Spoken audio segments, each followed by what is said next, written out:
एक दो क्लिप्स मेरी नज़रों से गुजरे हैं, ज़रा मैं उसका जिक्र कर दूं ताकि आपको जो है ना इसकी ज़रा कुछ क्लैरिटी हो जाएगी। हमारे एक साहब हैं, वो पिछले एक हफ्ते में तकरीबन 3 दफ़ा जंग करवा चुके हैं या वो स्टार्ट करवा चुके हैं। उनसे जंग नहीं शुरू हो रही थी, अब जो है वो जंग ख़त्म करवा रहे हैं कि जनाब जंग जो है ना वो चली गई है और अब जंग नहीं होने लगी, तो अब जो है वो ख़तरा टल गया है, सब कुछ हो गया।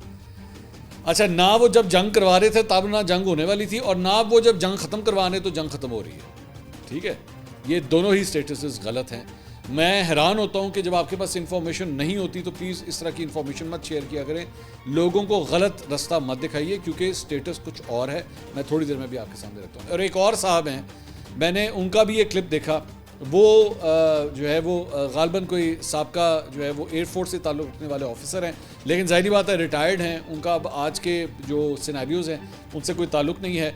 उन्होंने भी एक अपनी कहानी जो है वो घड़ी। उन्होंने कहा कि जनाब ये आज से 2 दिन पहले जब अताउल्लाह तारड़ ने प्रेस कॉन्फ्रेंस की थी, रात के वक्त मीडिया से बात की थी, तो उस वक्त जो है राफेल तैयारे जो है वो हवा में उड़े थे और 22 मिनट तक जो है वो हमने उनके जहाज़ों को जैम कर दिया था। इनको कुछ नहीं पता, इनको बिल्कुल कुछ नहीं पता।